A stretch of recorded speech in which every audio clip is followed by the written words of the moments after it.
Hey guys, welcome to my YouTube channel. This is me Neeraj Thakur. और आज हम discuss करेंगे यूनाइटेड नेशन ऑर्गेनाइजेशन के बारे में, जो आपके सिलेबस में जेकेपी कांस्टेबल के सिलेबस में है। So let's begin. The United Nation Organization is an international organization founded in 1945। तो यूनाइटेड नेशन ऑर्गेनाइजेशन क्या है? एक इंटरनेशनल ऑर्गेनाइजेशन है जो 1945 में फाउंड किया था इसको। इसके अभी करंटली मेंबर्स हैं 193 करंट मेंबर्स हैं इसका हेडक्वार्टर हमारे पास कहाँ पे है? न्यूयॉर्क में है। तो इसकी ऑफिशियल लैंग्वेजेस क्या क्या हैं? Arabic, French, Russian, Chinese, English and Spanish इसकी ऑफिशियल लैंग्वेजेस हैं। करंट सेक्रेटरी जनरल जो है एंटोनियो गुटेरेस हैं। ओरिजिनली इसके कितने मेंबर्स थे? 51 मेंबर्स थे इसके पहले जब ये बनी थी, और फिर अभी तक 193 मेंबर्स अभी तक इसके ऑर्गेनाइजेशन के मेंबर्स हैं। एंड साउथ सूडान हमारे पास क्या था? South Sudan was the most recent state to join the United Nation in 2011। तो साउथ सूडान क्या है? एक रिसेंट कंट्री है जिसने क्या है यूनाइटेड नेशन ऑर्गेनाइजेशन को ज्वाइन किया है 2011 में। The UN secretary council has 5 non permanent members. 5 नहीं, एक्चुअली 10 होते हैं। तो 5 ये हर साल जनरल असेंबली 5 मेंबर्स को इलेक्ट करती हैं। तो इसमें हमारे पास क्या है? Elected Algeria, Guana, Republic of Korea, Slovenia, ये हमारे पास क्या है? 5 मेंबर्स हैं जिनको इलेक्ट किया है। बट इनका जो टर्म है 2025 में इनका टर्म जो है ख़त्म होने वाला है।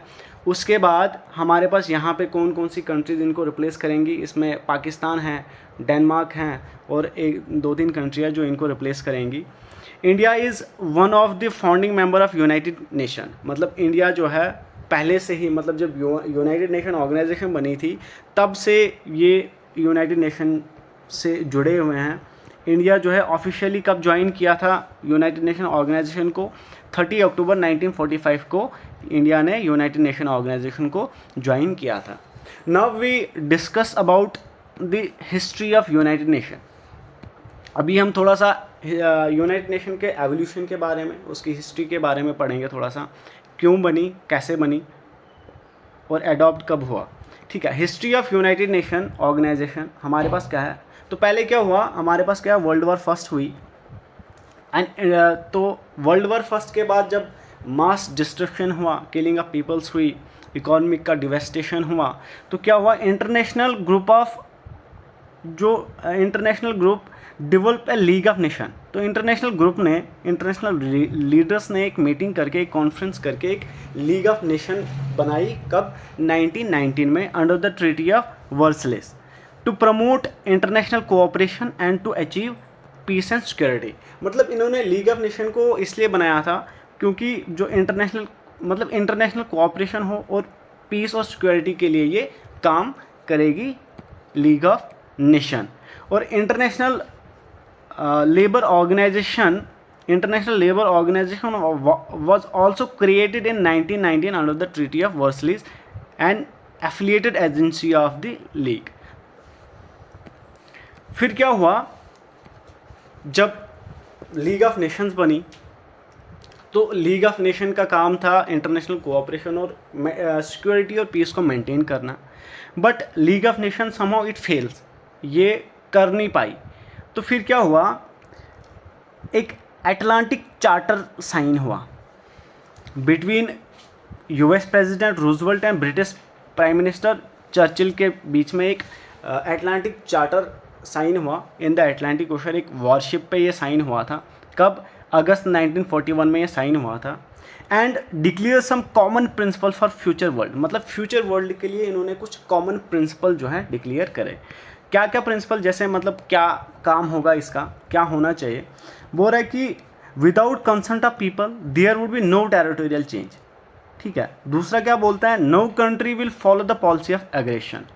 तीसरा क्या बोलता है? It proposed to support the restoration of self government for countries and allowing people to choose their own form of government. D part हमारे पास क्या बोलता है? ये और क्या था इसका, after the defeat of Germany और इटली के डिफीट के बाद every state could enjoy freedom. और दूसरा क्या था, and improve economic condition of labour, और लेबर्स के इकोनॉमिक कंडीशन को इम्प्रूव करने के लिए, मतलब ऐसा अटलांटिक चार्टर में उन्होंने ऐसा बोला था, ऐसा फ्यूचर वर्ल्ड में ऐसा होना चाहिए। तो फिर क्या हुआ, ये हो गया, वॉर चल रही थी, सेकेंड वर्ल्ड वॉर चल रहा था। तो उस टाइम क्या हो गया, एक यूनाइटेड नेशन का टर्म कॉइन किया किसने, प्रेसिडेंट यूएस के प्रेसिडेंट रूजवेल्ट ने एक यूनाइटेड नेशन का एक टर्म कॉइन किया। और क्या हुआ, उस यूएन को फॉर्म करने के लिए, यूएन बनाने के लिए एक डिक्लेरेशन पास हुई, declaration of United, formation of declaration of United nation एक पास हुई। कब हुई, 1 जनवरी 1942 को। क्या हुआ, 26 नेशन ने क्या किया, एक प्लेज करी their government to continue fighting together against the Axis power. मतलब ये जो 26 नेशन ने जिन्होंने इस डिक्लेरेशन पे साइन किया, उन्होंने क्या प्लेज किया कि हम साथ में लड़ेंगे, अगेंस्ट द एक्सिस पावर के लिए हम साथ में लड़ेंगे। एक्सिस पावर मतलब जर्मनी, टोक्यो और इटली जो था, रोम, बर्लिन एंड टोक्यो, जो ये जिनके साथ सेकेंड वर्ल्ड वॉर चल रहा था, जिन्होंने ये शुरू किया था। तो उन्होंने बोला कि हम इस एक्सिस पावर के अगेंस्ट लड़ेंगे और एक साथ लड़ेंगे। तो कितने 26 नेशन थे उस टाइम पे जिन्होंने ये डिक्लेरेशन जो है साइन किया था। And bound them against making a separate peace, और उनको इन 26 नेशन को एक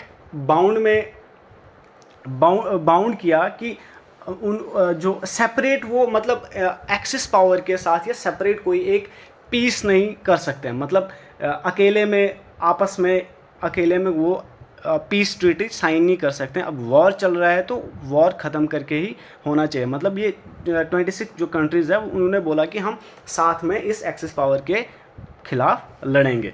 तो फिर क्या हुआ, फिर the UN was found after the signing of UN Charter by 51 countries on 25th of April 1945 में क्या हुआ, UN जो है बनी। UN जो उस UN का चार्टर बना जिस पे क्या है 51 कंट्रीज़ ने साइन किया and officially came into existence on 24th of October 1945 में ये ऑफिशियली केम टू एग्जिस्टेंस आ गई, मतलब फुली ऑपरेशनल हो गई। बट इसको अडॉप्ट कब किया था,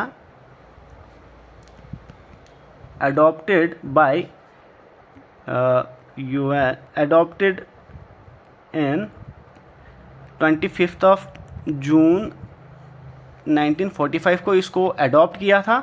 और फुली ऑपरेशनल कब हुई ये, 24th of अक्टूबर 1945 को ये फुली ऑपरेशनल हुई। और इसी 24th of अक्टूबर को हम UN डे बनाते हैं, यूनाइटेड नेशन डे सेलिब्रेट करते हैं। UN डे को हम सेलिब्रेट करते हैं इसी 24 अक्टूबर को।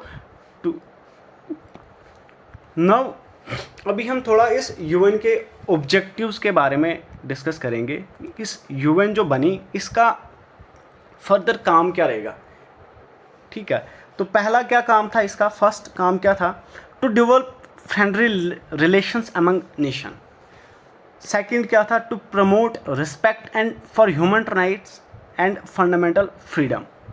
तीसरा काम क्या था, to achieve international cooperation in solving economic, social, cultural and humanitarian problems.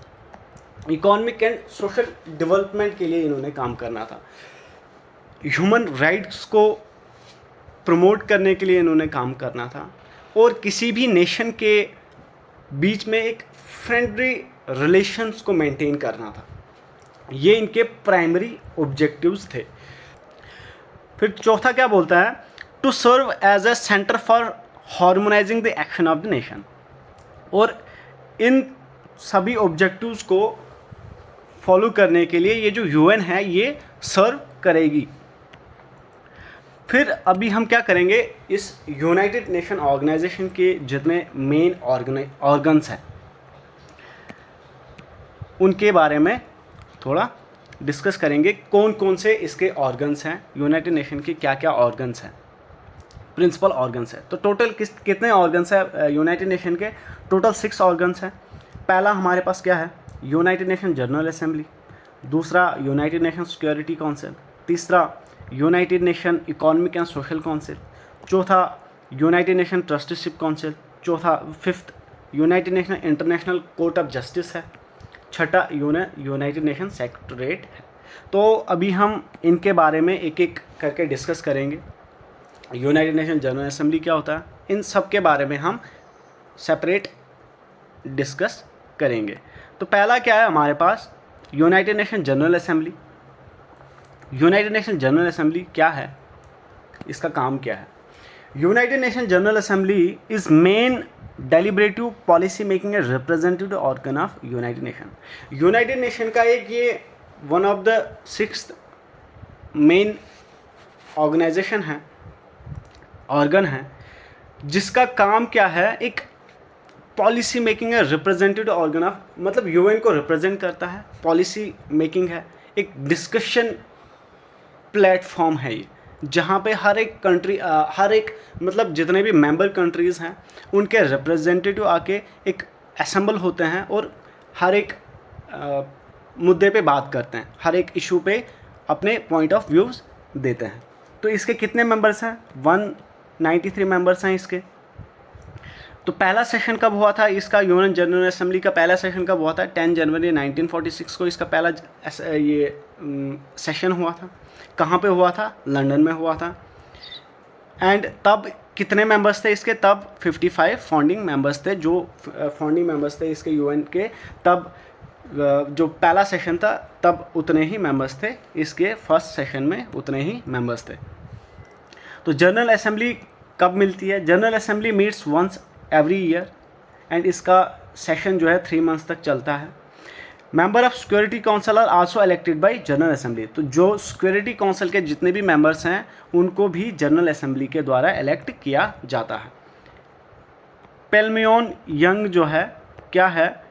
ये अभी करंट प्रेसिडेंट है, यूनाइटेड नेशन जनरल असेंबली का करंट प्रेसिडेंट है। अब आता है हमारे पास क्या? United Nation Security Council. अब यूनाइटेड नेशन सिक्योरिटी काउंसिल क्या है? It is the primary responsibility under the UN charter for the maintenance of international peace and security.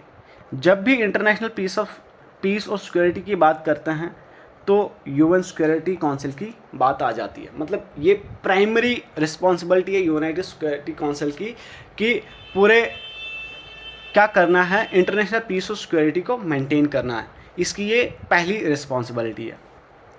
तो UN security council is made up of 15 members. UN security council में कितने members होते हैं? 15 members होते हैं, consisting of 5 permanent members होते हैं। जो परमानेंट मेंबर कौन कौन से हैं? चाइना है, फ्रांस है, रशिया है, यूनाइटेड किंगडम है एंड द यूनाइटेड स्टेट्स हैं। एंड 10 नॉन परमानेंट मेंबर्स होते हैं जिनको जनरल असेंबली द्वारा इलेक्ट किया जाता है हर बार फॉर कितने साल के लिए? 2 साल टर्म के लिए इनको क्या है? इलेक्ट किया जाता है बाय जनरल असेंबली के द्वारा। परमानेंट मेंबर जो हैं उनके पास वीटो पावर होता है, power of veto and decision, power of veto any decision taken by the majority. मतलब मेजॉरिटी का लिया हुआ डिसीजन को रिजेक्ट करने के लिए इन परमानेंट मेंबर के पास एक पावर होता है जिसको हम वीटो पावर बोलते हैं, जो ये किसी भी इशू को, किसी भी डिसीजन को रिजेक्ट कर सकते हैं, मेजॉरिटी का डिसीजन को रिजेक्ट कर सकते हैं।